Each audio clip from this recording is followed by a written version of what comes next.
the difficult questions,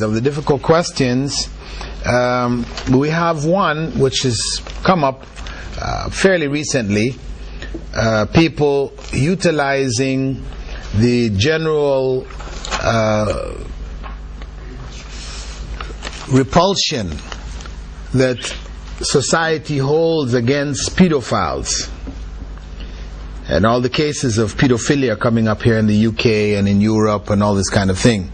So that has become now a point of attack.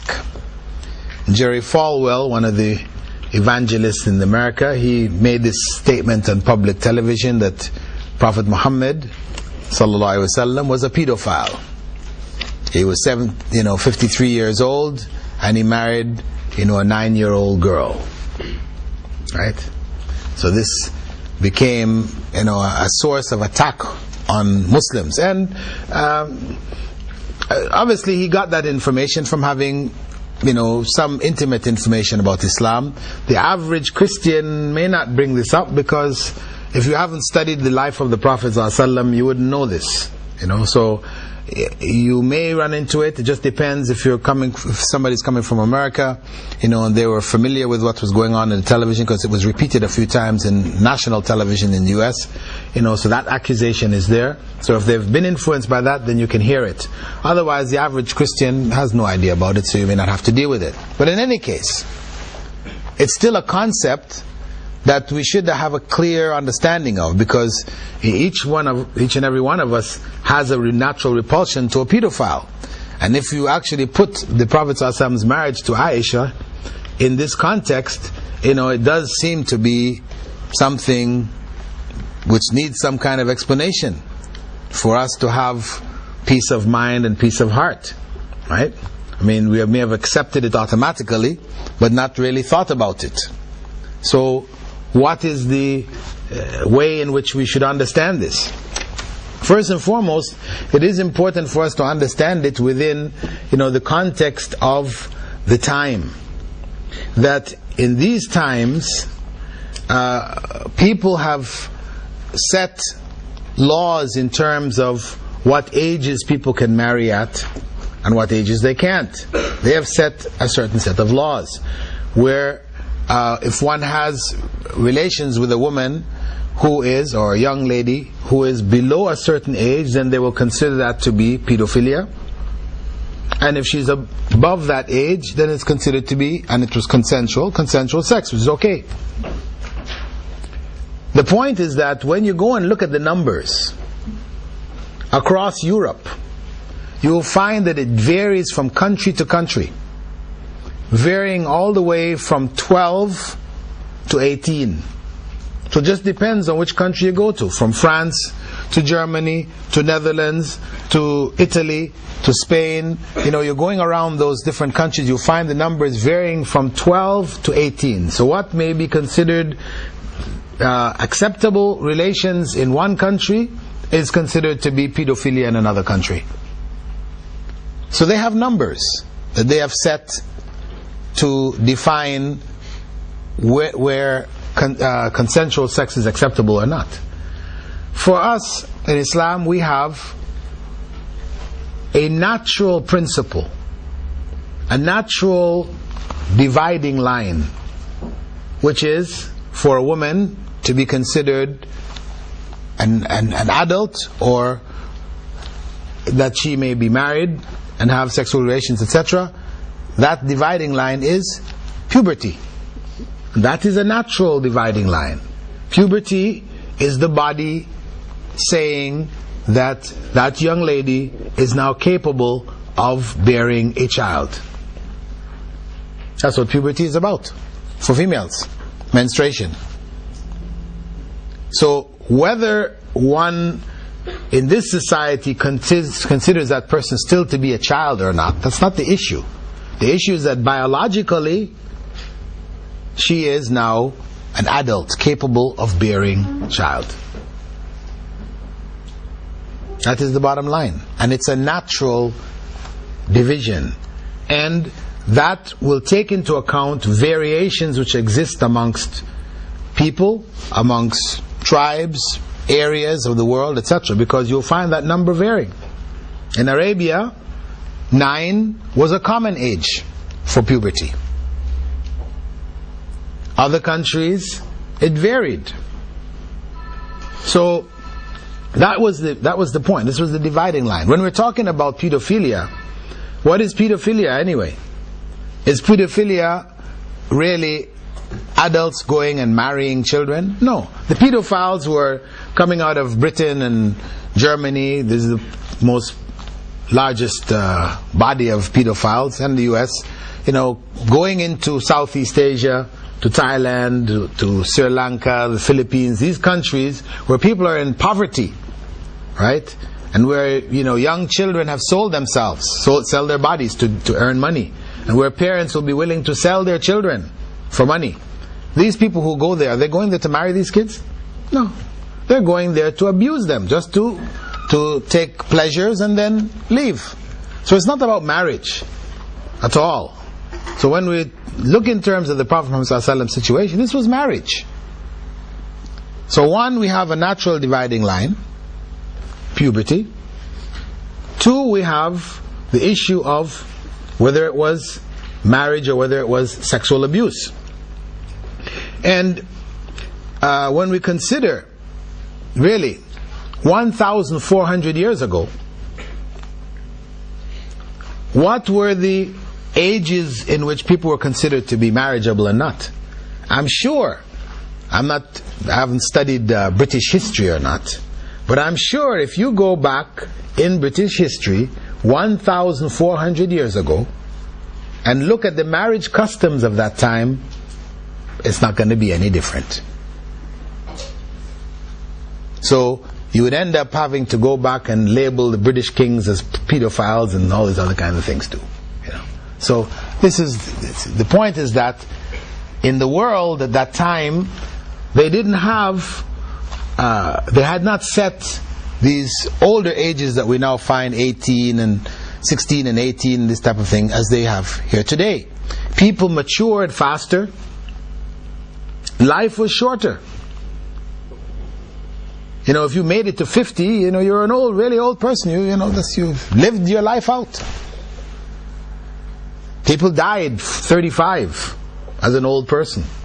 35, 40, you died then, you died an old person. So life was, people developed much faster. As soon as the child reaches a certain age, they were taught the basic things that a person should know, how to run a family, take care of a home, cook, and all the different things that were needed. Children learn that. What we call children today learn that. So where today you can find a woman in her 20s studying in university, she still doesn't know how to cook, she can't iron, she's basically a baby still going to university. This was something in those days inconceivable, right? So the attitudes of society towards responsibility and all this kind of thing have changed. Consider Usama ibn Zayd, who Prophet ﷺ made the head military commander for the Muslim armies. 17 years old. Imagine putting, 17-year-old, the head of the Pentagon, he's got his finger, he can press any button and send missiles all over the world. Hey, we would be in World War III in a minute, right? So we know that there was a whole different level of maturity. People matured at a whole different pace. So we always have to look at these things within the context. And then we look at the consequences. People who have suffered from pedophilia in childhood, what about those people when they reach adulthood?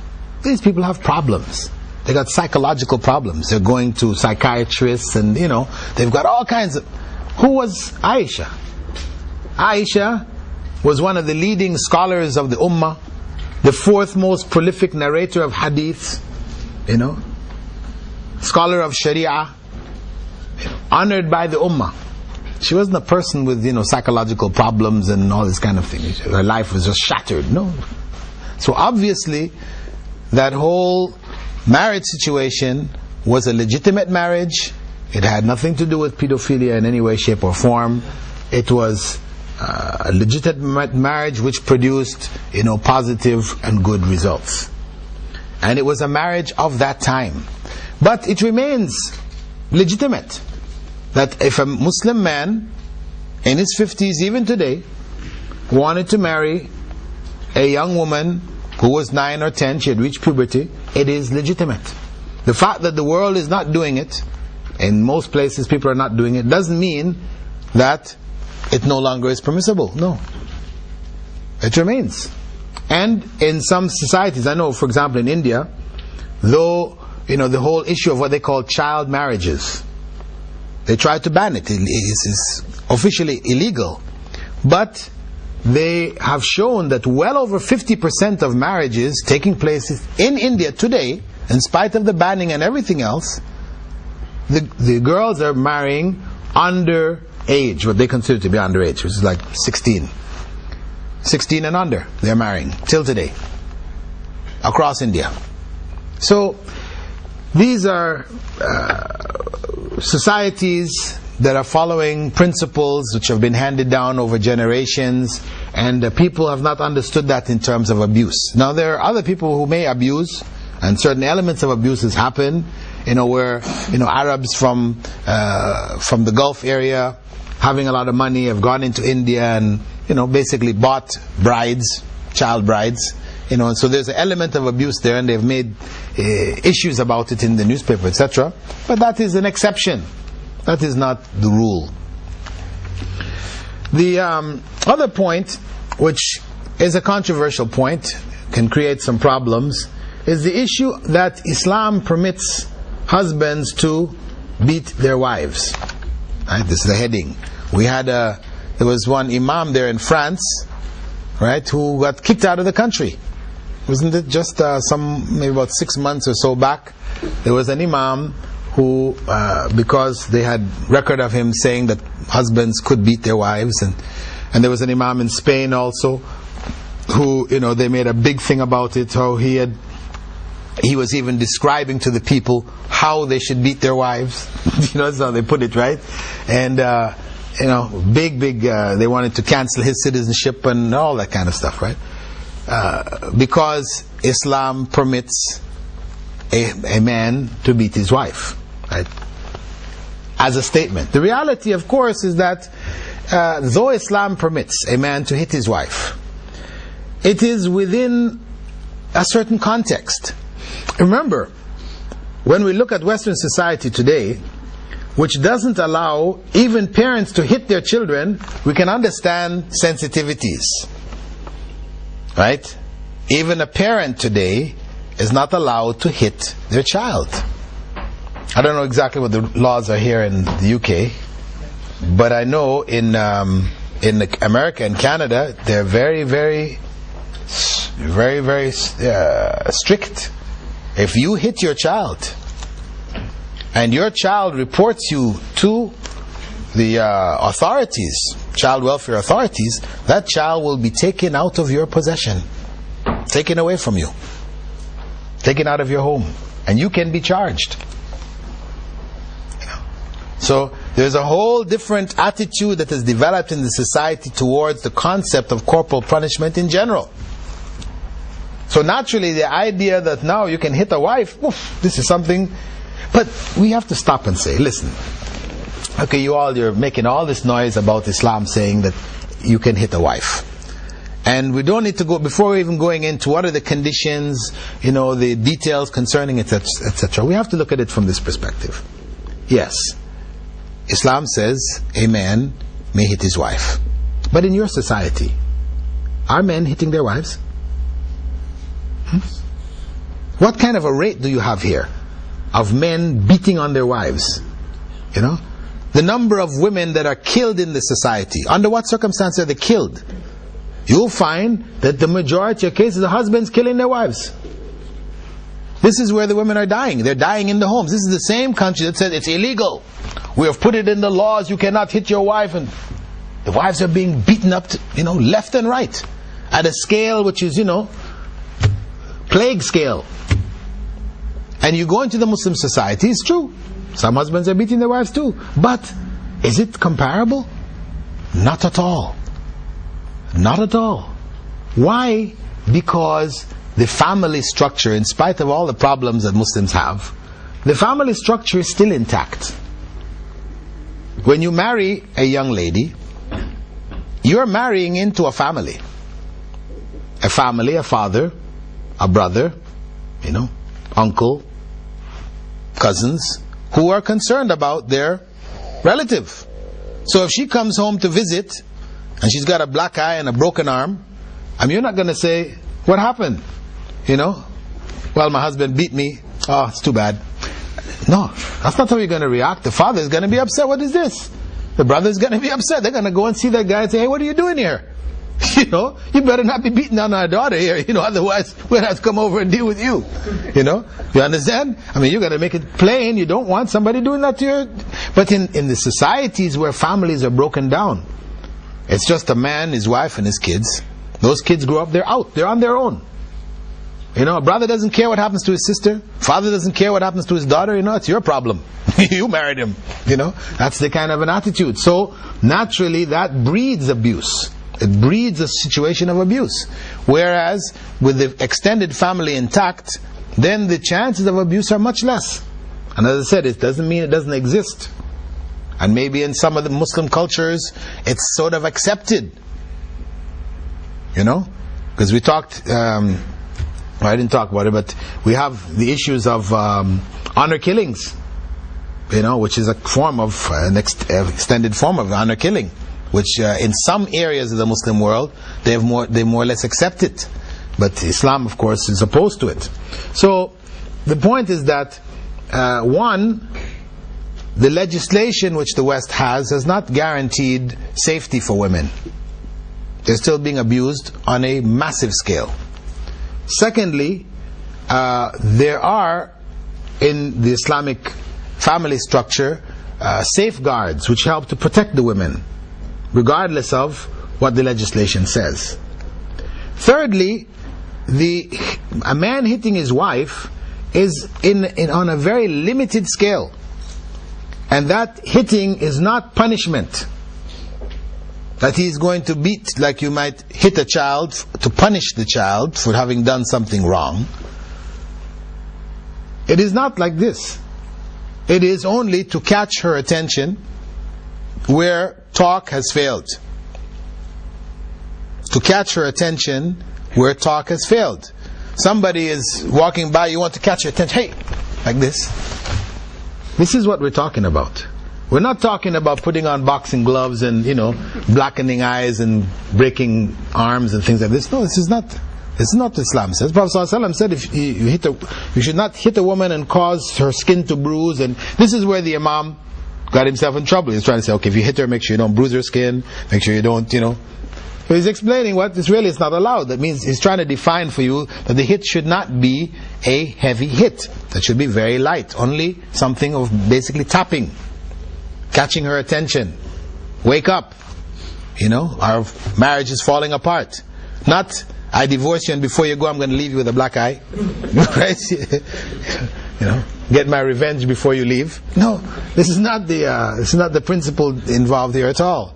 So we need to put it in that kind of a context, and we need to also defend the right to corporal punishment, because Prophet ﷺ said, teach your children salah when they're 7 and spank them for it when they're 10. Spank them for it when they're 10. So that society which says no, you can't hit your children, we have to take a stand. We have to take a stand. And the consequence of them taking away the right for parents to hit their children, we know what is happening in the schools today and in the society. The rebellion that is going on, where people feel, free to attack the public. You're not safe, in the society. Because once you take away that corporal punishment, then people feel there is no consequence for my acts. I can do anything I want. And that is the reality. And that leads us also to the idea of corporal punishment in Islam in general.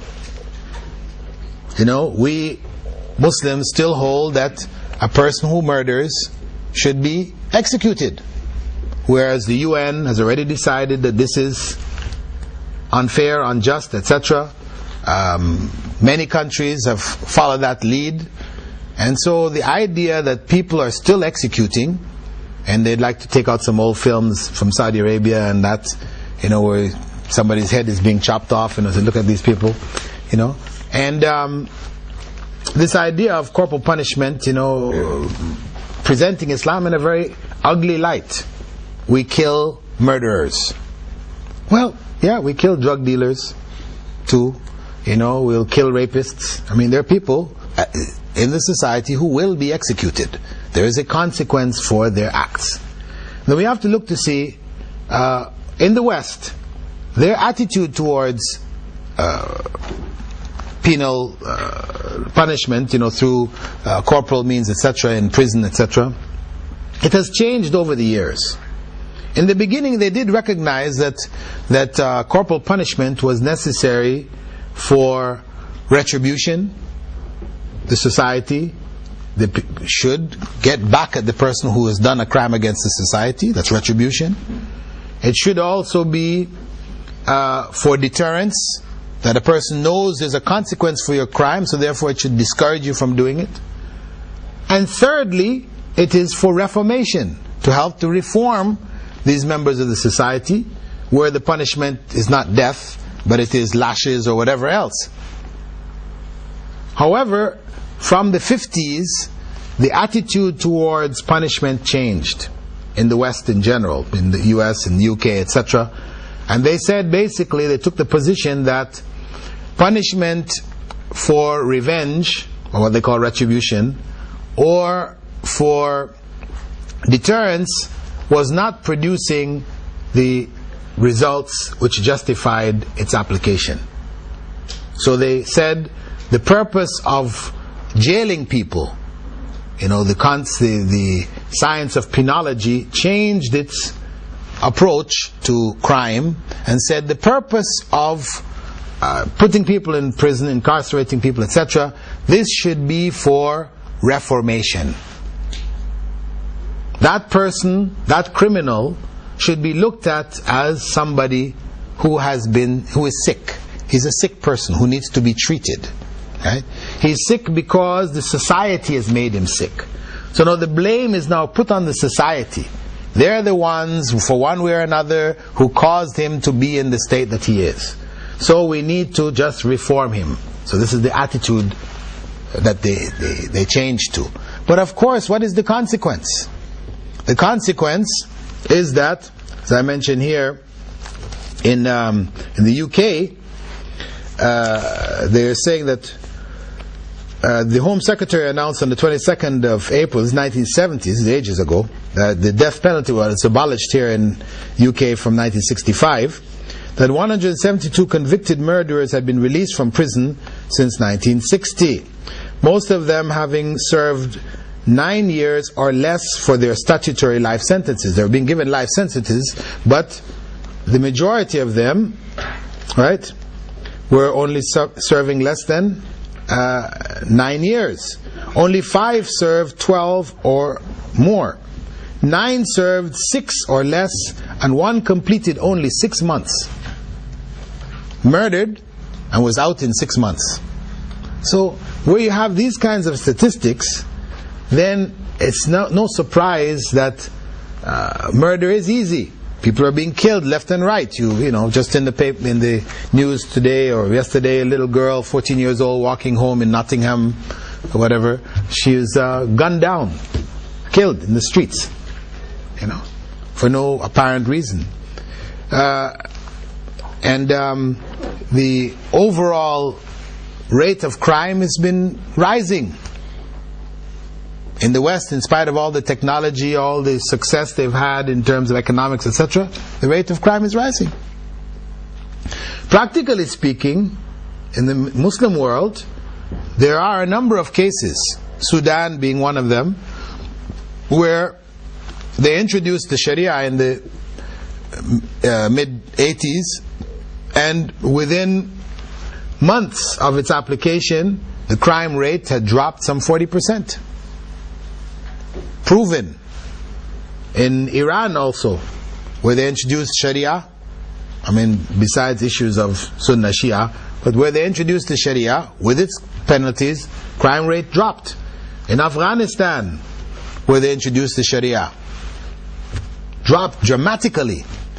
And so we can see there is a consequence, there is a result, a positive result which has come from the application of the Sharia. It is a deterrent. So we defend Islamically the right to execute those who murder. Now, the attitude in the West in general towards murder is different from that in Islam. In Islam, when a person commits murder, this is a crime against people. It's not considered to be a crime against society. In the West, it's considered to be a crime against society. So they have a jury decide whether this person should be executed or not. Whereas from the Islamic perspective, this is the decision of not people external to the family, but to the family members themselves. You know? So if Western people or non-Muslims, whatever, raise the issue that, hey, somebody commits murder amongst you and you all can decide to let him go. Family members can say, let him go. Don't kill him. You know? How is that? Well, we look at it that the crime is against the family. So they are the best ones to decide, shall I let this person go? Or shall this person be given the full force of the law? They're the ones who suffered the loss. Rather than turning it over into other people who, have maybe their own interests, may be affected by a variety of different things. The judge, the jury, had a bad day, bad night. They come in and they're gung-ho. They want, kill this guy. You know, kill him. Who can I kill today? You know? So it becomes a means of just taking off your frustrations or your anger. You know, a person's life can depend on that. So Islam says, no, this is the right of the individual to apply it. Of course, the issue of death penalty for adultery, the case of Amina Lawal in Nigeria. This was a big case, and Oprah Winfrey and a bunch of other people got in behind it, saved this woman's life, and the big issue was raised. Look at it, they're going to kill her, and the man who did it, he's getting off scot-free. She identified who it was, and they're not going to apply the law to him. It's only her. So there are two issues. First issue, in terms of the law being applied to her and not him, she had a child. So we have no doubt. She wasn't married. She had been married and divorced. Right? She had a child. So there's no doubt that she committed adultery. Now the man that she had fingered, she identified, can we just say, well, she identified him, so we'll kill him too? No. The law doesn't operate like that. Because maybe he wasn't the one. Maybe this is just somebody she didn't like. And she said, okay, if I have to die, I may as well kill him too. Yeah? Let him die along with me, Whereas the person I really love, who was really the father, I don't want him to die. So that's not evidence. We don't use that as evidence. Right? So this issue of her and not him, this is not an issue. The other issue about killing an adulterer or an adulteress, stoning them to death. Of course, this is not the law which Muslims, Muhammad ﷺ introduced himself. This is already in your Bible. This is in your Bible. This is not something we introduced. It's already in your Bible. Right? This is the law of Moses. So, the question comes, still, you're killing somebody for that crime. We have to say to them, you have an issue about it now. Why? Because adultery is no longer a crime for you. Adultery, fornication is something that you have taken for granted. It's okay. Everybody's doing it. We have presidents doing it. We have presidents, and nobody's it was a little bit of dicey stuff for a while there, but basically people got by because this is the times. This is the different times. So the idea, a society which has accepted its leaders to be involved in adultery as being okay, because everybody else is doing it anyway. Why should we kill him, or why should we depose him or remove him as president when we are doing the same thing? Should we have a double standard of morality that is okay for us but not for our president? No. They're saying no. It's just we know it's though before we didn't used to like it and that, but times have changed, right? Okay, so naturally a society which looks at this in this way, naturally the idea to go kill somebody for it, no, that's very severe, very extreme, right? But for us, It's a different outlook. Why does Islam have such a severe punishment for adultery? Why? Messes up the family. It relates back to the family. It destroys the family. It's breaking down the root of your society. The foundation of your society is being destroyed. The family is the key. Once you destroy that, your society is finished. So in order to preserve the family, whatever would attack the family is dealt with very severely in Islamic law. And that's why. And really, this law, we have to tell the people, listen, this law is a deterrent.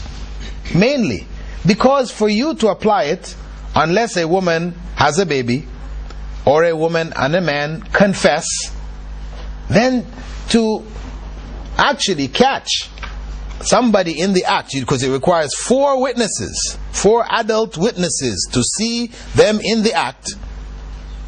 No photographs, because photographs can be doctored. Right? 4 adult witnesses. What does that mean? That means that that person had to be so public that they deserve to be killed.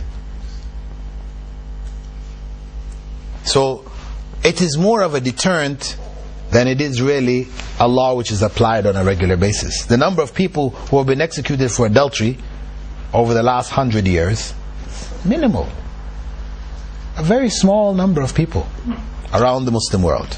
So we use that, to clarify that Islam takes a very strong position for the protection of the foundation of the society itself. Also, the issue of cutting off hands. This is another issue that people raise, and they usually describe it in the newspaper as hacking off hands. Muslims, they hack off the hands of a thief. So that implies you get a hacksaw and you start to saw off the person's hand. Very brutal. Or they say chopping off hands. That gives you the idea of a meat cleaver, right? The butcher chops the meat, so he's chopping off the hands. This is how they put it, trying to put it as gory as possible. I mean, it's his amputation. The limb is cut off. It is true. And there's a website on the internet which it comes in, when you come to it, it's about the hand, right? And it shows you all the things that the hand does, the wonders of the hand, how the muscles work, and beautiful. This is a beautiful creation of God, beautiful. At the end of it, it says, and Muslims cut it off. This is an indirect attack, right? After showing you how beautiful that hand is, a wonder of Allah's creation, and Muslims cut it off. So, for us, we explain to them, listen, we don't just cut it off like that in the first place, right? There are conditions. It has to be over a certain value. It had to have been something which wasn't in public. It's left out where people are tempted and they take it. This is against the professional thief, one who is a pickpocket. You don't pick people's pocket by accident. You have to practice and train at it. A person who robs a bank, who cracks into your home. These are professional thieves. This is who it's directed at. And we have to say that when that hand is cut off, or the threat of having the hand cut off, it is a deterrent in the society. It keeps safety, it preserves the safety of that society. I mean, I lived personally in Saudi Arabia for 20 years, and I can say quite easily that I never had a latch on my front door.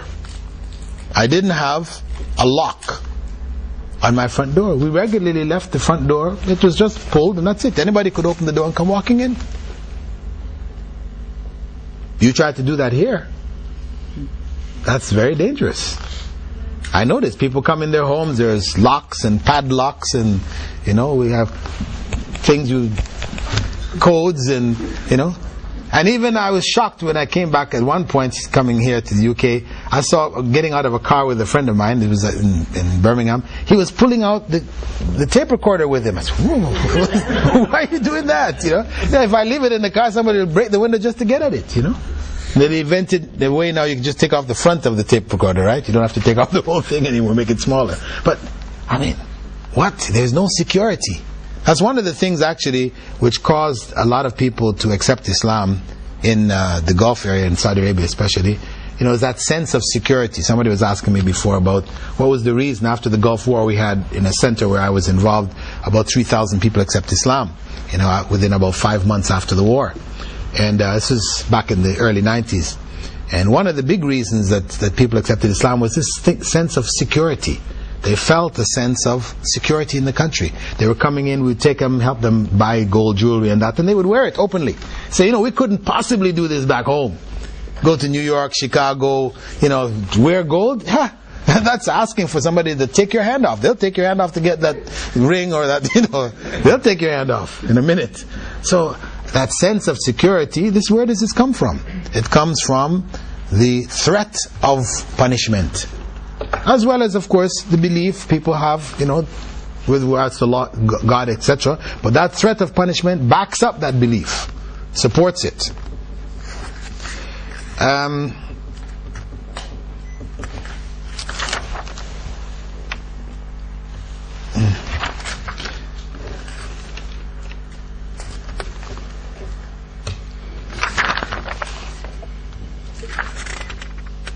There is one other point which is commonly mentioned in the West.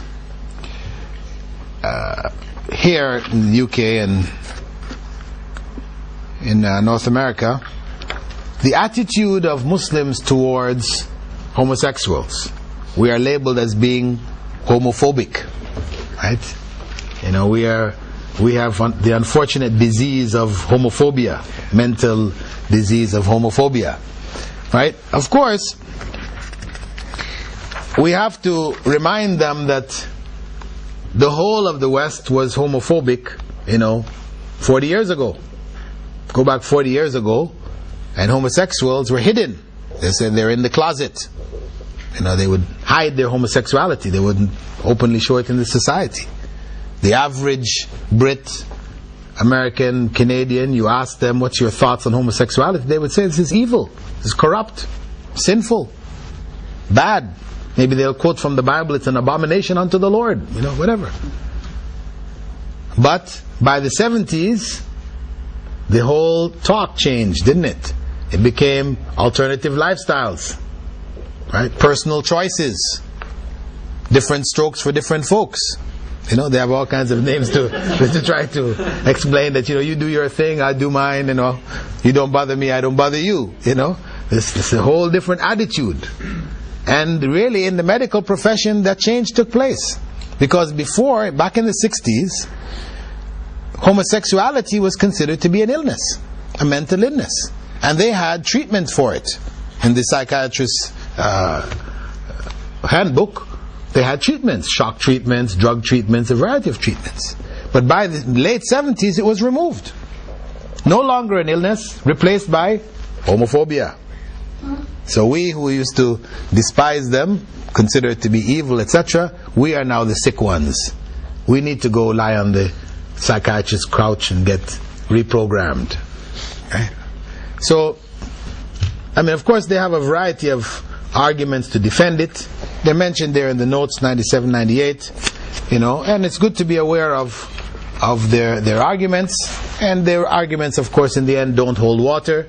In the end, where they try to claim that this is something natural, they're born with it, how can we, oppose it when it is something natural? We say, we don't accept that it's something natural. Yes, people may have tendencies, and life experiences may focus on certain tendencies and cause them to rise. Tendencies which are not good tendencies.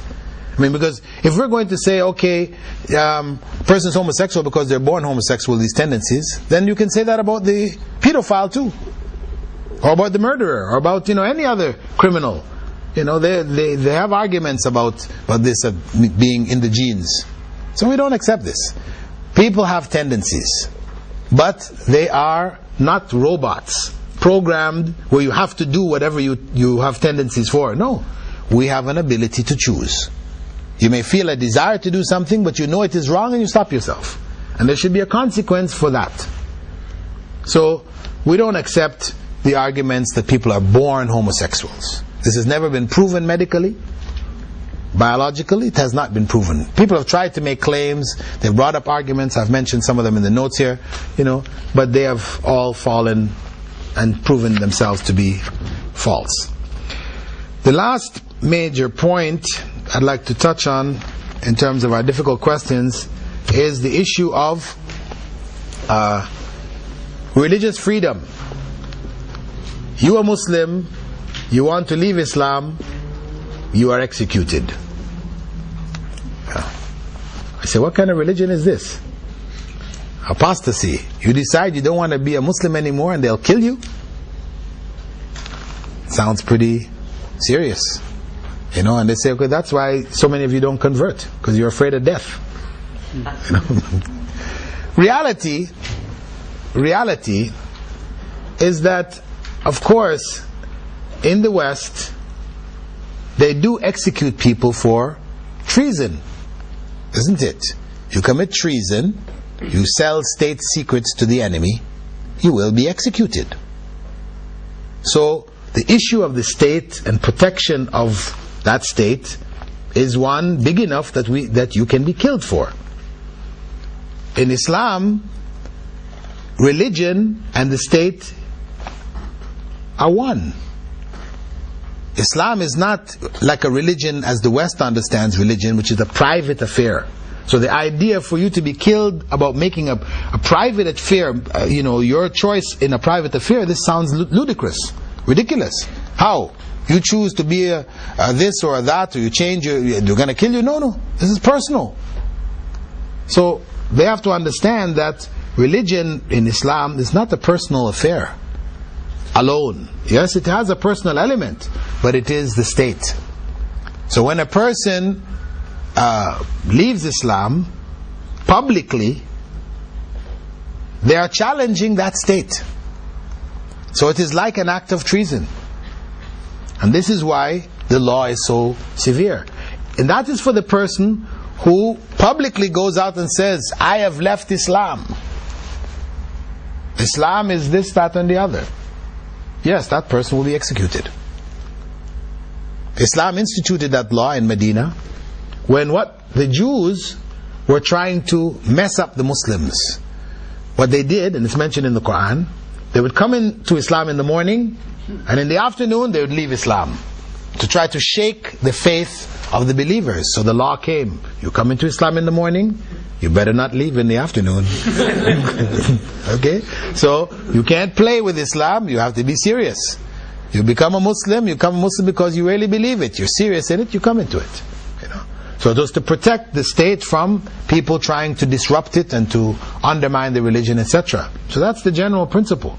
But if you personally leave Islam and you keep quiet about it, nobody's going to hunt you down. We don't have inquisition courts like the Spanish Inquisition, spread all across Europe. People's faith was being tested. We don't have that. You personally don't believe, you keep it to yourself, nobody's going to hunt you down. Or you leave the country. You leave the Muslim country, you go into a non-Muslim country, you want to make a big poster, say, I left Islam. We're not going to send any agents after you to go kill him, we have to take this person out. No. That's your choice, you've done it outside the country, that's your business. But inside the country, inside the Muslim country, then we wouldn't tolerate it to protect the weaker elements of the society. Where if somebody is openly rejecting Islam, that can get into the hearts of others whose Islam is shaky and draw them into disbelief also. So it's for the protection of the society as a whole, this law is there. And as I said, we stress the concept of Islam and state being one. So those are the main points. Inshallah, there was some other issues concerning music, you can read about it. And terrorists and jihad. The only thing I would just say concerning terrorism is that one man's terrorist is another man's freedom fighter.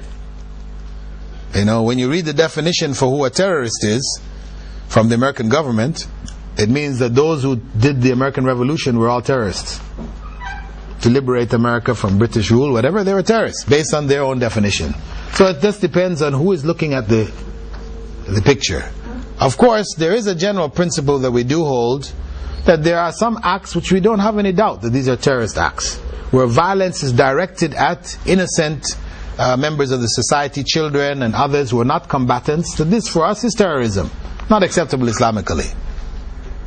And those Muslims who interpret the eye for the eye, meaning you kill our women and children, we will kill your women and children, they have not understood Islam, because that's not what Islam says. If they kill our women and children, then we have to kill them, the people who did it, not the people, their family members who didn't do it. This is not how the eye for the eye works. Eye for the eye, you knock out my eye, I have the right to have your eye knocked out. Not your brother's eye, your sister's eye, your mother's eye. No, your eye.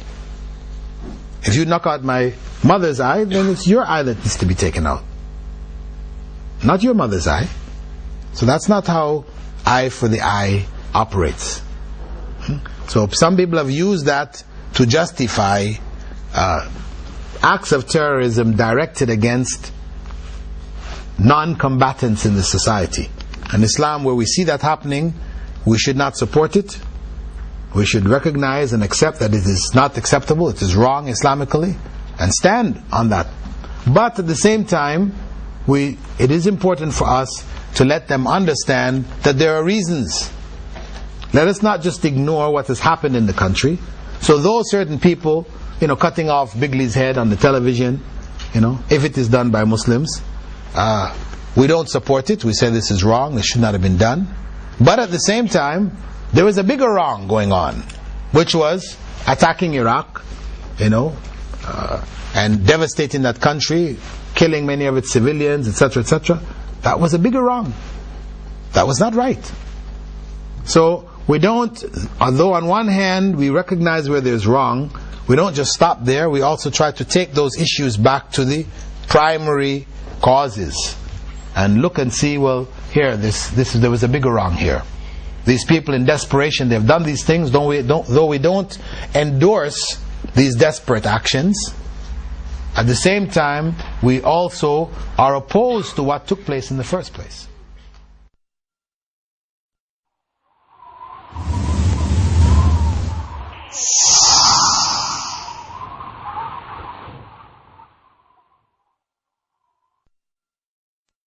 Basically, my story begins in first year university.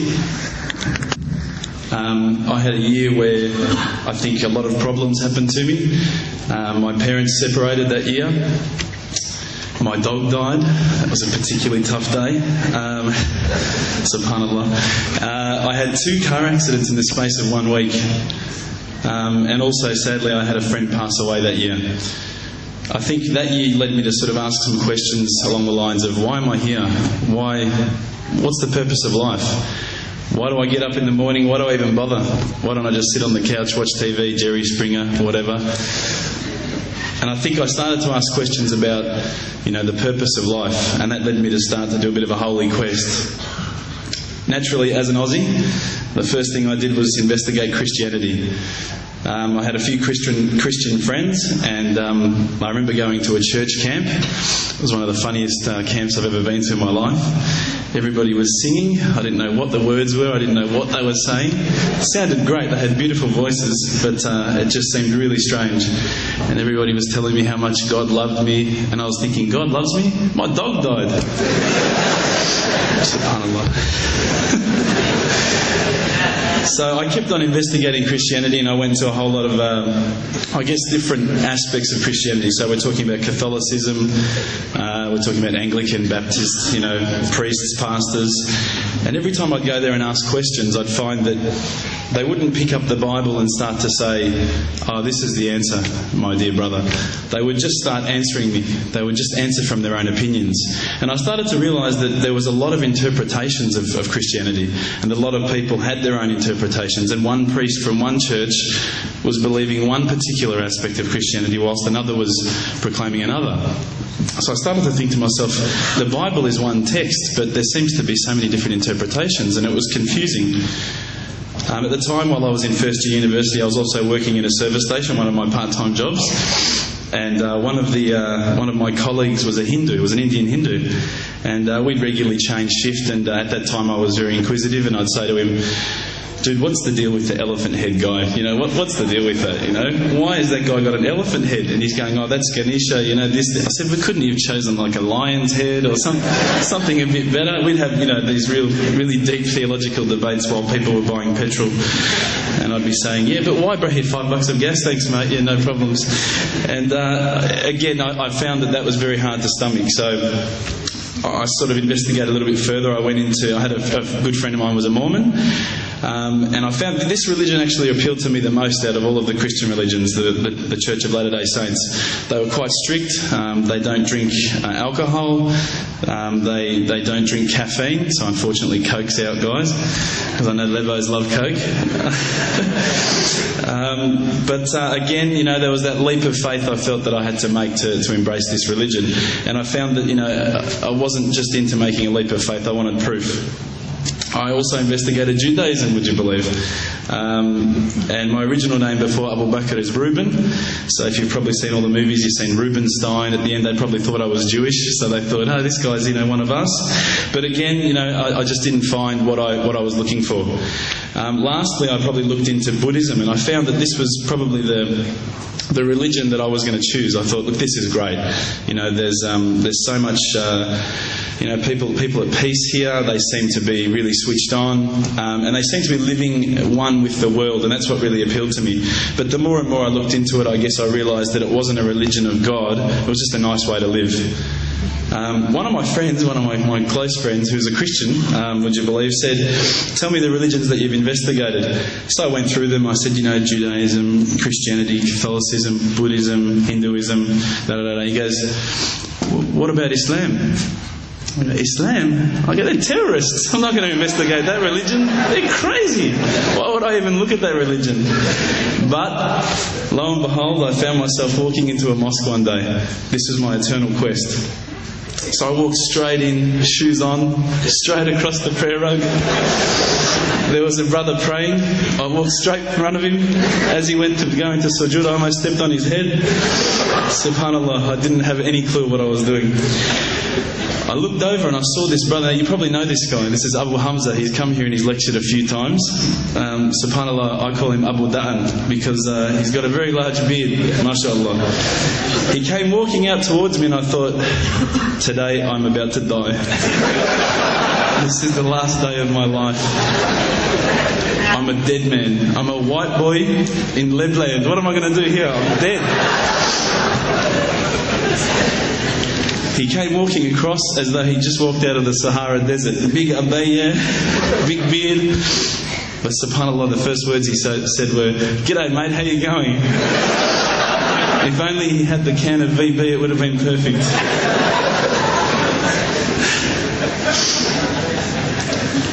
SubhanAllah, I was very taken aback by his welcoming nature. As Aussies, I guess now, I don't want to offend any Australians here, but my upbringing is from a country upbringing. My parents raised me as an atheist. They were raised as Christians. They were dragged along to church every Sunday, and they hated every minute of it. So as soon as we were born, they drummed it into our heads that when you die, you're worm food. That's it. There's no afterlife. There's no God. It's all rubbish. So I was raised as an atheist. So when I walked across and I saw Abu Hamza and he was talking to me in a very polite fashion, which I was very thankful for because I was sure I'd seen him on the 5 o'clock news hijacking a plane the day before.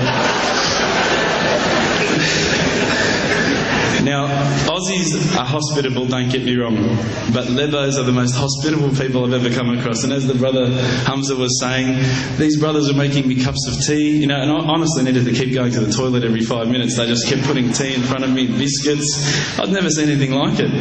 And I think to some degree I kept coming back for the biscuits, but also for the religion.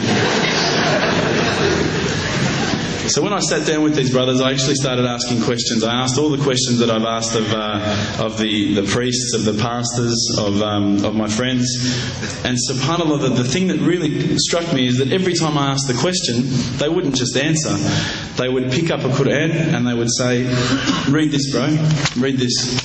And there was the answer every single time. And I would ask another question, you know, the hard questions, not the easy questions. Why do women have to wear the scarf? Why the hijab? How come I can have 4 wives and she can't have 4 husbands? You know, I wanted to know all the tough questions, which is the first questions I guess you ask when you come across Islam. But lo and behold, they kept on answering the questions with the Quran, not from their own opinion. And I got frustrated with this. And I actually said to one of the brothers, because by this stage I think I'd been going there for about a couple of weeks, there was always a few brothers there when I went. And I said to one of the brothers, I said, you know, what's your opinion on the matter? Why won't you give me your opinion? And one of the brothers turned to me one day and said, how can I have an opinion when this is the word of God? SubhanAllah. I remember that really hit me. So I asked them if I could take a Quran home, and I didn't say I was going to use it to chalk up the couch or anything like that. I said I was going to respect the book, so I took it home, I started reading it. What I found was, while reading it, it wasn't as though I was reading a story, it was as though I was reading someone commanding me, you know, someone giving me guidance. And one night I decided to really try and get the spiritual mood happening, and I'm sure probably some of you have heard this story before, so I apologise. I'd lit a candle, I had the window open, I had the curtains drawn, you know, I was trying to get that really spiritual feeling. It was a nice summer night in Melbourne, as summer as it can get in Melbourne, and I was sitting there thinking, this is it, you know, this is the night. I'd been, you know, investigating all the spiritual proofs, all the scientific proofs about the fact that the mountains are the pegs, about, you know, how the embryo develops inside, you know, the woman, all these amazing proofs, but I still needed that little push. It was like I was on the edge of a cliff, I was ready to jump, I just needed a push. So I was sitting there, it was very quiet. I was reading Quran, I stopped. I said, Allah, this is my moment. This is the time I'm about to jump into Islam. All I need is just a sign. Just a little sign, nothing huge, maybe a bolt of lightning.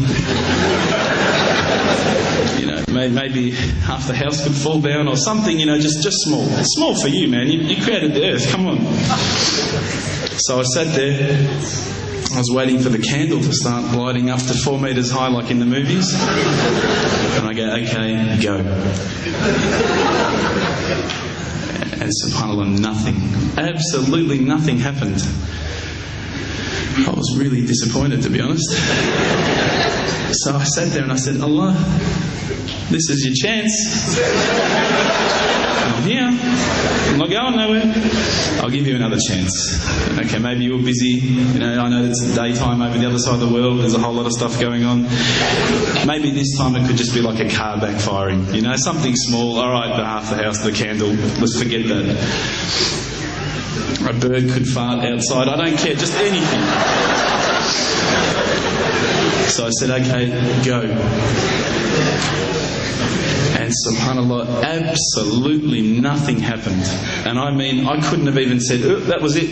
That creak just then in the wall, that was it. Absolutely nothing happened. I was really disappointed. I was gutted. I was sitting there thinking, this is it, you know, this was my last chance, Islam, and I haven't found it. I pulled back the Quran, I turned back to where I was reading. SubhanAllah, the very next verse on the next page, for those of you who ask for signs, have we not shown you enough already? Look around you, look at the stars, look at the sun, look at water. These are the signs for the people of knowledge. SubhanAllah,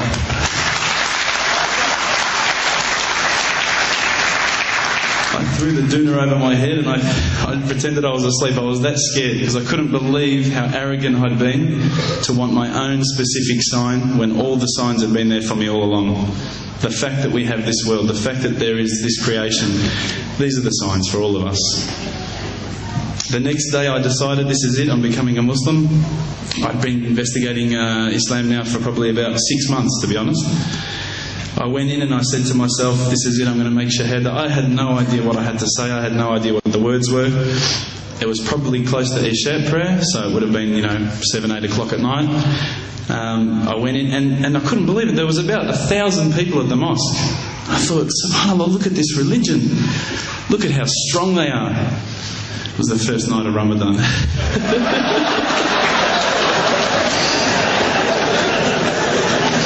Ramadan Muslims. So I sat there and I was very nervous, I must admit. I got up and this person's going to me, you got to say these words, bro, ashhadu. I'm going, what? Ash what? Can't I just say it in English? No, they say, no, you got to say it in Arabic. And I thought, I looked out over the sea of beards that I could see in front of me and I thought, if I get these words wrong, I'm a dead man. Again, I had this fear, And they were staring at me, and I don't know if you know this, but Australians can't stare. Lebanese people can stare. So I was sitting there, I was very scared. I got up, and subhanAllah, as soon as I started to say the words, all fear went out of my mind. It felt as though a shower was inside my head and someone had just turned on the cold tap. I felt like I'd been flushed clean. I said the words, and I wasn't expecting so many brothers to come up and yell, Takbir, Allahu Akbar, and start kissing me and hugging me. Now, I'd never been kissed by that many men in my life. But it was a beautiful day, I must admit. And that day was the day that I had more brothers than I could ever imagine, more sisters as well. But I guess since that day I've never looked back. My family, I think, initially were very worried that I was going to be, I guess, a little bit weird towards them. They thought that I was going to break out the AK-47s and the grenades. But they realised, I think, soon that this religion was actually making me a better person. Prior to Islam, you're not going to believe it, I had a mohawk. I did. I had, I'm not going to show you any photos. I had army greens, I had the Metallica t-shirt, I had the cherry docks. I was shocking, right? I thought I looked great, but I looked terrible. And alhamdulillah, ever since then I look as good as I do now. No, don't laugh, please. But my parents were the first people to actually say to me once, which really amazed me. They said, my father actually asked me for the Quran recently, which I was really happy about. I always thought he'd be one of the hardest people to work on. But he said to me, ever since you've been a Muslim, you've been a better person. You're more reliable. I can count on you to come and pick me up if my car breaks down. Whereas before I go, Dad, I was drinking last night. I don't know if it's still out of my system.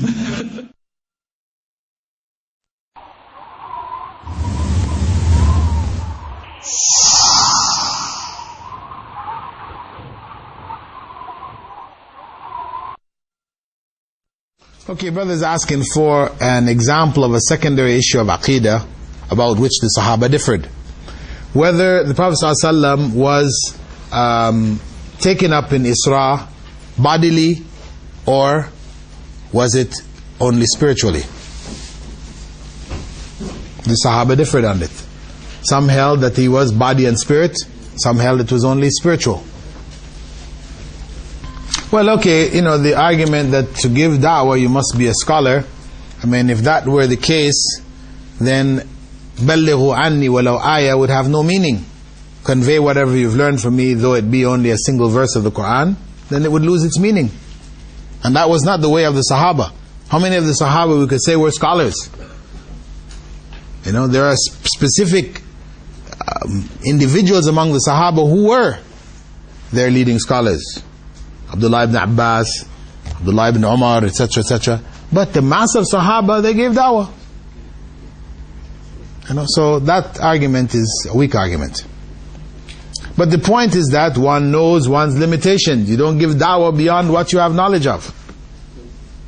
Sorry, it's not really related to what you just said, but how is, just imagine the da'wah work in Qatar, how is that progressing and how does it differ to Dawah here?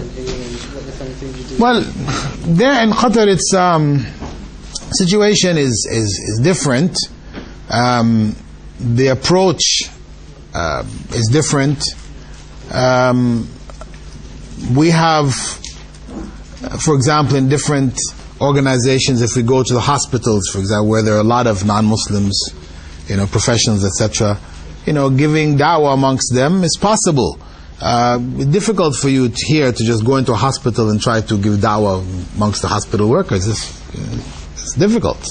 There you have at least some structures in the country which will allow and permit you to put up posters and to set up a table or to give out leaflets or whatever. So that is a positive element. And so we have quite a good number of people who are accepting Islam on a regular basis there. Focusing, for example, on housemaids. Actually, this is the biggest source of people coming into Islam, or from housemaids, women who are mainly from Philippines, Sri Lanka, who work in Qatari homes. So the Qataris are oftentimes, because obviously it will be Qatari families who practice Islam, are decent examples of Islam, then it has an impact on the people who work with them. So they want to know something. Usually the families don't have any knowledge in their languages to be able to explain to them, so they bring them down to the centers. So we find people are being brought in. You don't have to go out. Here, really, you have to go out to go find people. There, people are coming at you all the time. People are being brought in. So that's a difference in the nature of the dawah there. Our center, actually, we have one center called QCPI, which is a government center from the Awqaf, which focuses on dawah into the families and the housemaids and all these others. And then there's also the center I'm with, Qatar Guest Center. We have two focuses. One, which are a series of lectures on Aqidah, on Tafsir and so on, so which is for both new Muslims and Muslims who have been Muslims for so many years, to increase their knowledge of Islam. So that is an ongoing program that we have.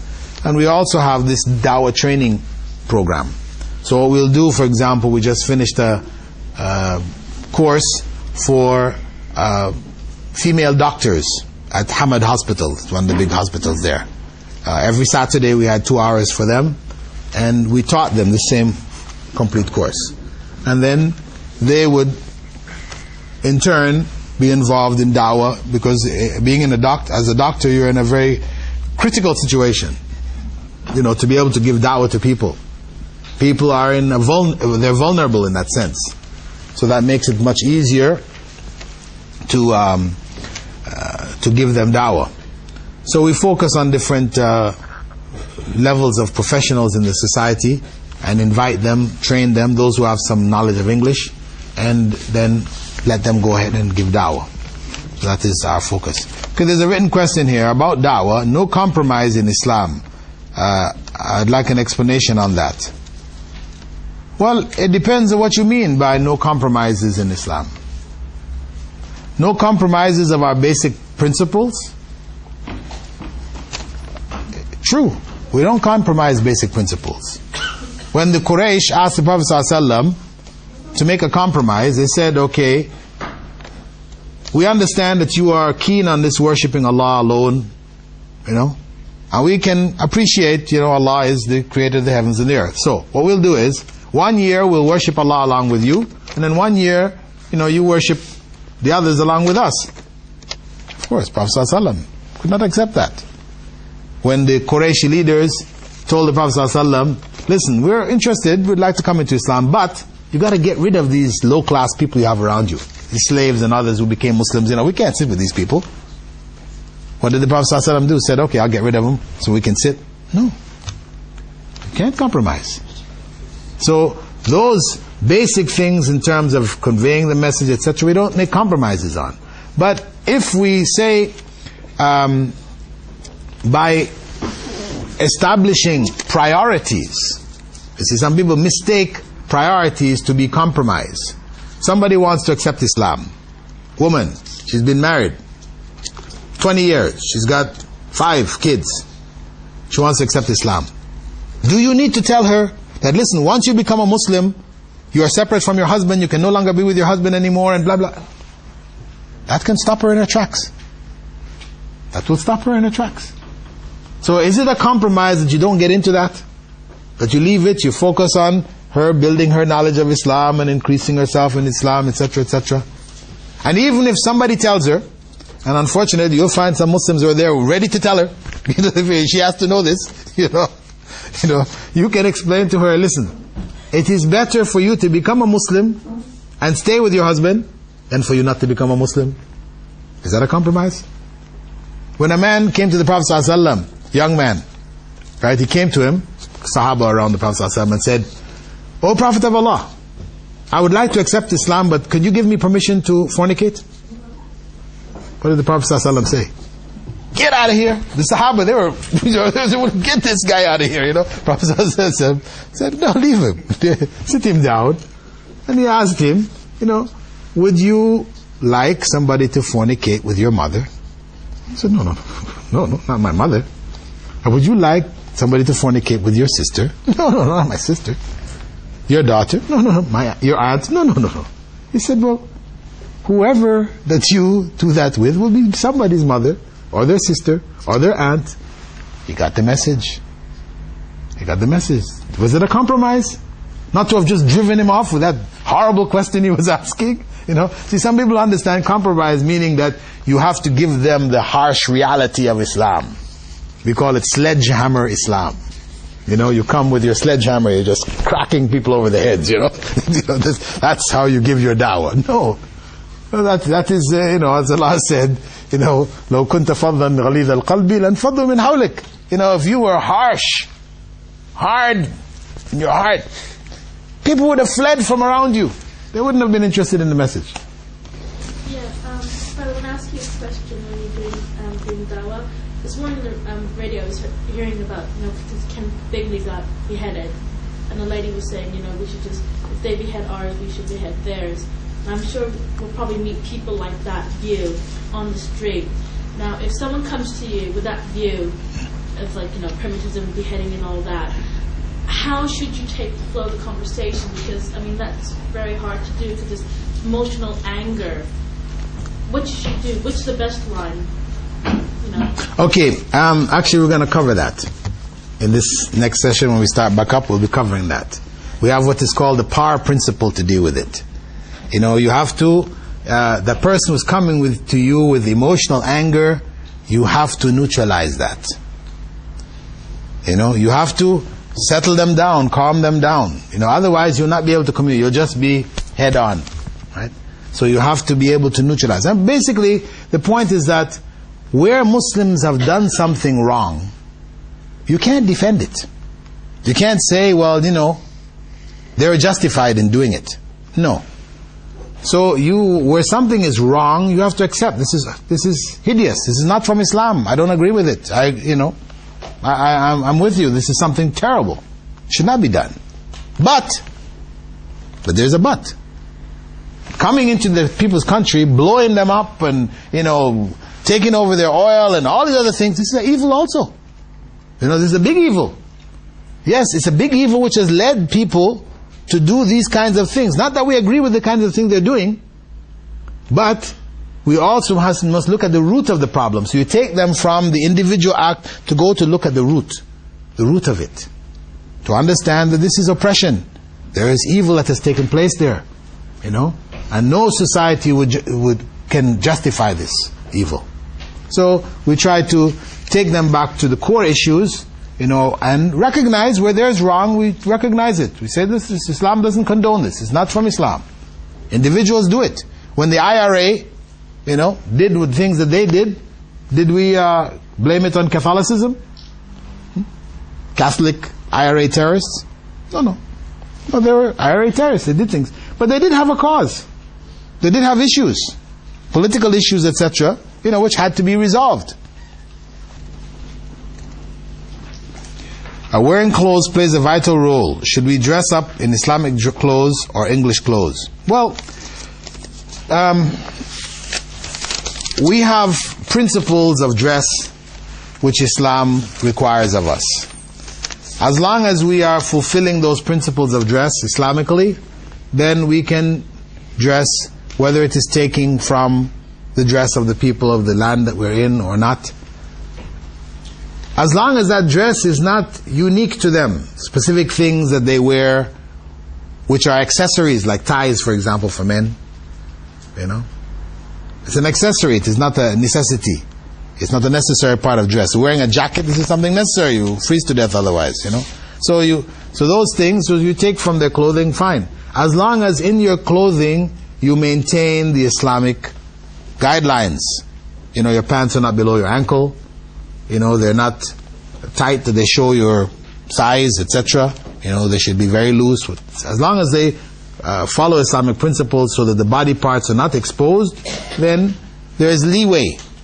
And from there, one makes one's own ijtihad in one circumstance. If one is coming into a charged atmosphere where the non-Muslims are, hyped up, where they react very strongly to, Muslim dress, etc., obvious Muslim dress, then to tone your dress down a bit for that circumstance is acceptable. It's acceptable. But it's still, again, that's your own individual ijtihad. We can't really say that, no, you should wear this dress all the time, or no, you should not, because where there's leeway in the deen, then we don't want to, make it so narrow that nobody else can follow it. I have encountered some problems in regards to some Christians who say that I have felt the Holy Spirit. And like you said, that they have that emotional attachment, but they truly believe that the Holy Spirit is in front of them and they are speaking to the Holy Spirit. They say that we raise our hands and we speak to Him and He responds. So how would you respond to that? Well, I would just say that you believe, obviously it is an issue of belief in the Holy Spirit and that this took place, that we can find, same thing you could say to them among Hindus, who believe in the Spirit, because when they worship their idols, right, they will say, yeah, you see a physical idol here, but we are not worshiping that physical idol. But God becomes concentrated in that idol at the time. God who is in me and in you, He becomes concentrated. It's a portal to reach God. And I can feel God at that time.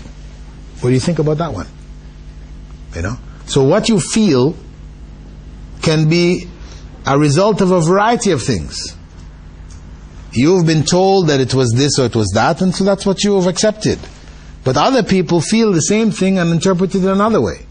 So really, if we want to analyze right and wrong in this matter, we can't do it according to our feelings. We can't do it according to our feelings. According to people's feelings in India, you have this guy Sai Baba in southern India. Sai Baba has 8 million followers who believe that he is God incarnate. He comes amongst them and they experience what they feel to be a godly presence. Though he has been accused of abuse, because he's a bachelor, he's been accused of abuse, of his male followers and all this stuff. People come from America and that, and there's a whole number of their former followers who have written things against him for, homosexual abuse, sodomy, and all this kind of stuff. But it's hidden from the main followers. He still comes amongst the main followers, and they feel his presence. He does magic. He's involved in doing some magic tricks and stuff, and they're just blown away. You could never convince one of them that this wasn't God. So we say these things, we try to stay away from emotions in this matter, because as they say, emotions are blind. They say love is blind. It's a common phrase in the West. Love is blind. Why? That emotion, when a person is in love, then they can't see that person clearly anymore. They can't see any of the negative qualities, etc. They can only see this person. You're in love with that person, finished. That's it. So you try to explain to them, no, really, this person is not a good person. No, you don't know what you're talking about, so on, so on, so on. Because emotionally, their judgment has been clouded. So we have to say, listen, we want to understand who God is. We have to do it according to reason. God gave us the ability to reason for a purpose. They want to say divine mystery, etc. No. God gave us reason to understand Him. Listen to the reason of the early prophets. Were they talking the kind of reason you're talking? So and so. How do you deal with a person who's asking about Islam, but when you explain Islam to them, they don't understand anything of it? You speak to them about Allah and Islam, you generally explain Islam to them, but they don't understand anything of it, but they still want to go ahead with it. What do you do in that situation? If a person, your question, you have explained Islam to them, they haven't understood it, but they want to become a Muslim, should you give them Shahada? Is that what you're asking? Even though they don't really understand it? Well, I would advise them to wait and do it out of understanding, because if they're going to insist on becoming Muslims, then you need to find out why. Why? Why would you want to go ahead and do something, come into this thing, even though you don't understand it? You see, and if they're coming in for the wrong reasons, then you don't want them to do that. You want them to come in for the right reasons. And it should be based on knowledge. Basic knowledge. How about if you sort of reason with yourself and say, well, perhaps if we give him the Shahada and he enters Islam, and then perhaps he can be cultured around the environment and slowly develop into a knowledgeable Muslim. I mean, would that justify you giving him the Shahada? I don't believe so. That is the rationale used by some people whose Daawa techniques is to go into poor areas, right? And you buy cheap watches from Taiwan or whatever, and you offer these watches. You say, "Would you like a watch?" Yeah. People gather around and say, "Okay, you just raise your hand and say, Ashhadu an la ilaha illallah, I'll give you a watch." So you find all these people do it. After that, you tell them, "You're all Muslims now." And you tell the Muslim community, "Okay, these are a bunch of new Muslims, take care of them," and you're gone. No, we don't accept. This is not acceptable da'wah. The declaration of faith, we know the first condition for its validity is that it be based on knowledge. If it's not based on knowledge, it has no validity. It may become valid later on or whatever. That's not when I'm denying what could happen later, but it is at that time invalid. To what extent must the knowledge be of the Shahada? The extent that they know who Allah is, He had no father, no son, etc. They at least know and they accept that yes, Allah is one, unique in His oneness, etc., etc. Basic. They accept that Muhammad ﷺ was the messenger of Allah, the last messenger of Allah, and it's enough. Maybe they haven't read all about Muhammad ﷺ to say yeah or nay, but you say if you accept the Quran, right, as being the truth, you read it, you're convinced by it, or the system of Islam, you recognize this had to have come from God, then by you accepting that it had to have come from God, you're accepting the one who brought it had to have brought it from God.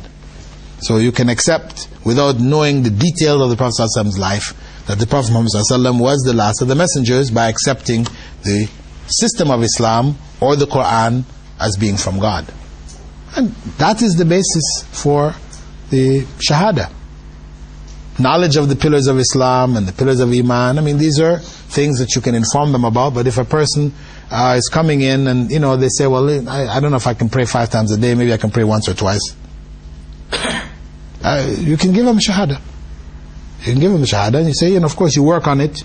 The goal is to pray 5 times a day. You know that this is what is required of you, and you do it as much as you can. The most important thing is that sincerity first, that the person, even though he might not have a complete knowledge of Islam, but he might have just a one point which made him sincere, out of sincerity to accept Islam. So the most important thing, would it be the sincerity or the knowledge? Well, okay, brother is asking the issue of sincerity and knowledge, because of course when the scholars describe the realities for validity of Shahada, after knowledge they usually put sincerity. So it's really among the conditions. There's sometimes 7, 8 different conditions scholars have identified. But when you look at them, they're usually ranging between knowledge and sincerity, things related to them, evidences of sincerity, the love and the commitment and all these other things. So The issue of sincerity, yes. I mean, that is between that individual and Allah. Sincerity is not something you can judge, whereas knowledge is something you can judge. Either they have understood that Jesus was not the Son of God, or they haven't. That is something you can judge and say, okay, you can go ahead and make shahada. But can I say, no, is he really sincere? You see, that's something inside his heart. So that is a condition between him and Allah, or she and herself and Allah, whether that shahada is valid or not. But for us, when we're going to give the shahada, it is enough to deal with what is zahir, what is obvious, what we can judge. So the knowledge, that they make this really the primary condition. Just like to ask, the two concepts between equality and justice, and seeing there's some distinction made there, if you can comment on that. Because what I've heard is that there is no equality in the sense that is in the Western sense, but what there is justice. I don't know if you can comment on that. Well, brother's question concerning the issue of equality and justice in Islam, marriage situations. From an Islamic perspective, I mean, this usually comes up in the case of polygamy, equality and justice, equality and fairness. Where equality establishes justice, then that is what is required.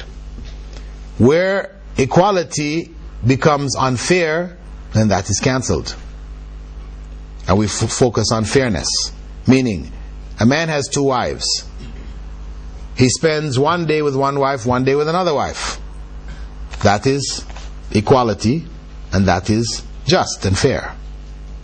One wife has 10 kids, the other wife has no kids. He gives both of them the same amount of maintenance money. That's equality, but that's unfair. I think the point is clear in that context. In terms of human beings in society, males and females are equal before God in terms of their responsibility to worship God. But in terms of what is required of them, it will be according to their natures, according to their abilities. So it will not be equally required of them. Women will be excused from some things, males are not excused from. Women may be not required or required to do some things, males are not required to do. So we don't talk about equality from that perspective, but what God has deemed fair or just from each individual, this is what is required of them. And even in the society in which we say, okay, it's among males themselves, are all males equal? Yeah, they're equally responsible before God, but are they equal? No. Males are not all equal. Some are more intelligent than others, some are stronger than others, some are richer than others. People are on different levels. Really, people are not really equal. They're only equal in terms of their responsibility to God. What is the ruling of a sister who wears niqab and has to teach students aged up to 16 years old, considering some of them are male? Well, the issue of teaching males for a female standing in front of males, teaching males, is not a good circumstance Islamically. She shouldn't. They should be below puberty if she's going to be teaching them, males. Otherwise she should just be teaching females. But in a circumstance where she's the only one able to teach that particular text, whatever, or material, exceptions can be made. And some arrangement should be made in terms of the seating arrangements and these kind of things to keep the males at a distance. Otherwise, as we said, as a general principle, females teaching males above the age of puberty would not be permissible, because of the fact that it is drawing attention to themselves. The tendency for people is to look at those people who are teaching them. And there's a particular prohibition with regards to males and staring at females. There is some relaxation in regards to females. It is not held in the same light as males because of the consequences and because of the difference in the natures. The other point I'd just like to remark on this question which came to me is it has 786 on the top of it. And you should just take note that 786 does not mean Bismillah ar-Rahman ar-Rahim. In fact, the writing of 786 is considered to be bid'ah, an innovation. It is numerology. And numerology is a prohibited science or art. You know? In fact, 786 could mean that there is no God and Muhammad ﷺ was not a messenger of God. Because you're depending on the meanings of you're giving values to letters, saying that alif equals 1, ba equals 2, ta abjad, jim equals 3, dal equals 4, and so on and so forth, and then you're adding it all up to get you 786. But I could contrive a sentence in Arabic which says there is no God. You know, God is materials, and it add up to 786. So this is why this is not valid in the first place, and in the second place, as I said, it's a part of the numerological system which was devised by the Jews. The Muslims adopted it from the Jewish practice of, this is where the Kabbalah and their calculations come from. Basically, you spoke earlier on, for example, the Islamic way, when you get these husbands and females go back to their homes where we are, who can then financially support them. However, what in the case where they don't have either, say, a father or a brother or someone who will not financially support them? Under Islamic law, what is available to the women? Well, as the Prophet ﷺ said that he is the guardian for one who has no guardian. Right? That he provides maintenance and he inherits. That the woman who has no guardian, then the state, and the representative of the state would be a judge or whatever, or if it's a community, the representative of the community becomes the guardian for that woman. And through that guardian, she would be looked after, and if she died and left something behind, the state or the community would inherit that and distribute it according to need. Is that clear? However, what if, in, say, for example, in today's society, the state cannot necessarily always fully look after somebody in terms of providing housing, in terms of providing a certain amount of financial support, because she may, in certain cases, be limited to what she receives. It may not be sufficient for her. Well, sister's question about today's society where the state may not be able to sufficiently look after her. Well, this is why we have, when we're talking about the state, we're obviously not talking about this state. We're talking about the ideal Islamic state. We're talking about ideals and, idealistic principles, or how it functioned in the time of the Prophet Muhammad ﷺ. What would happen for people who had no relatives, and they were taken care of. The state would find the means to take care of them. They would be given priority through the zakah. The zakah would be used to help to take care of them. Also, you have, as a norm in many Muslim communities, you have charitable organizations. These organizations would be brought to bear to help the state if the state can't, to make up for what fault the state falls short on. So there are instruments within the Muslim community which should look after them. But of course, if we say today, England, no state, communities hardly taking care of themselves, their needs. Now what about a woman in this circumstance? Well, in this circumstance, obviously, she will not be looked after as she should be. And all kinds of other things are happening. Men who should, in certain circumstances, take the children, don't get the children. So there's a number of other things which are happening here, which we can't address from a legal perspective. I mean, with each case would have to be dealt with on its own merit, you know. If, for example, a woman, say, was married to a non-Muslim, she accepts Islam, and she divorces her husband. He doesn't want to accept Islam, and she doesn't, you know, she chose to go according to Islamic law and separate from him, on to divorce. And the state is going to give her money from his money, and she has no one to look after her. Should she take that money?